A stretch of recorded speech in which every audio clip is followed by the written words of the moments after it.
An amazing love story. He met her on a party. She was so outstanding, beautiful and cool, many guys chasing after her, while he's so normal, nobody paid attention to him. At the end of the party, he invited her to have coffee with him. She was surprised, but due to being polite, she promised. They sat in a nice coffee shop. He was too nervous to say anything. She felt uncomfortable. She thought, please, let me go home. Suddenly he asked the waiter, would you please give me some salt? I'd like to put it in my coffee. Everybody stared at him, so strange.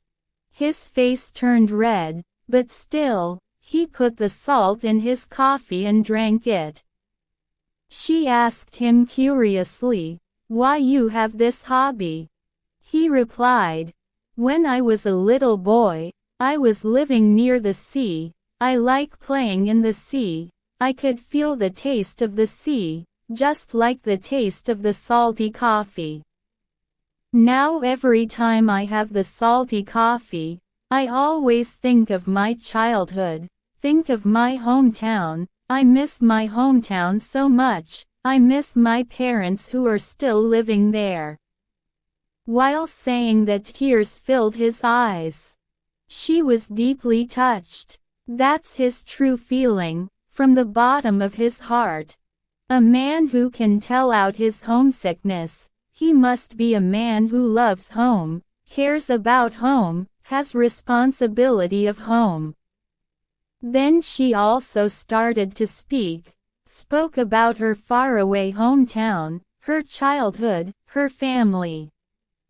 That was a really nice talk, also a beautiful beginning of their story. They continued to date. She found that actually he was a man who meets all her demands. He had tolerance, was kind-hearted, warm, careful. He was such a good person, but she almost missed him. Thanks to his salty coffee. Then the story was just like every beautiful love story. The princess married to the prince, then they were living the happy life. And every time she made coffee for him, she put some salt in the coffee, as she knew that's the way he liked it. After 40 years, he passed away, left her a letter which said, "My dearest, please forgive me, forgive my whole life lie. This was the only lie I said to you, the salty coffee. Remember the first time we dated? I was so nervous at that time. Actually I wanted some sugar, but I said salt. It was hard for me to change, so I just went ahead. I never thought that could be the start of our communication.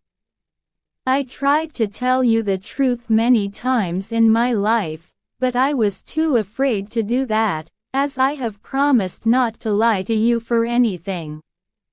Now I'm dying. I'm afraid of nothing, so I tell you the truth.